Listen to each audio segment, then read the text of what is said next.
Hey, good morning, everybody. Welcome to another Daily Market Report brought to you by Mike Bjork. Today is Tuesday, February 18th. Hope you guys had a good long weekend here with President's Day off. We got a couple economic news releases discussed for today. We do got quite a bit this week as it is a short week, so be prepared for possibly a volatile week. Tomorrow we'll have the Fed minutes from the last meeting, FOMC meeting, so that will definitely be of interest to investors tomorrow. So stay tuned for tomorrow's release of those. But today we got the Empire State Index, is the manufacturing numbers that come out of the New York region for the month of February. So the last reporting we had back in January, we had a 12.5, which was a decent number on the index level, and it was supposed to come down a little bit to 9. And it dropped all the way down to 4.5. So not good numbers right there. It dropped quite a bit there.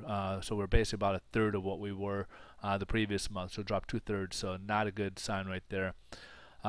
And last but not least, we got the Home Builders Index. This is the confidence level of what home builders have of where the housing market's going to be. And back in January, we had a 56. So anything above 50 is considered expansion. Anything below that is contraction. And we figured that would kind of remain about the same. And it dropped all the way down to 46. So not a good number as well for the Home Builders Index. So they're feeling less, and they're seeing patterns in the single-family residences. Some of it, of course, they're blaming on weather, but the fact is the single families they're seeing is not as much.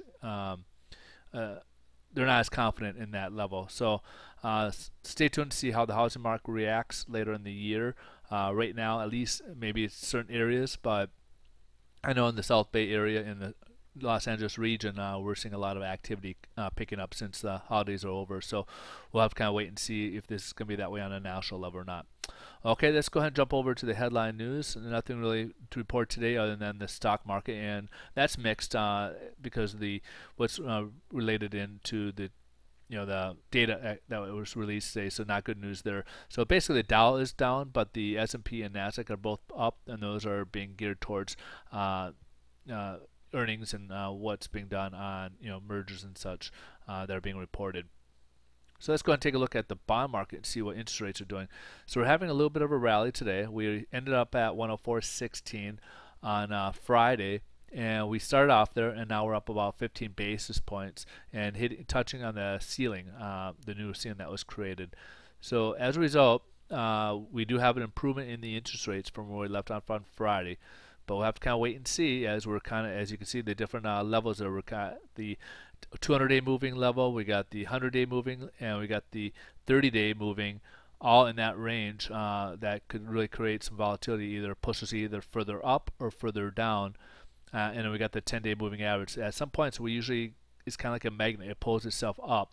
So at some point, it will probably be touching the 10-day moving average, probably within a day or so. So whether that pulls it up or the 10-day moving average keeps dropping down, and we rise up above that as well. So the trend right now has been kind of on the lower side of things on the 10-day moving average, as you can kind of see it sloping downwards.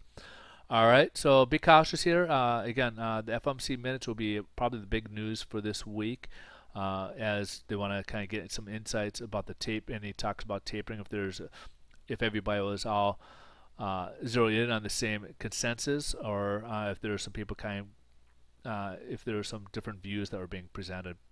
All right, folks, thanks for watching. I hope you guys have a wonderful day, and stay tuned for tomorrow. Take care.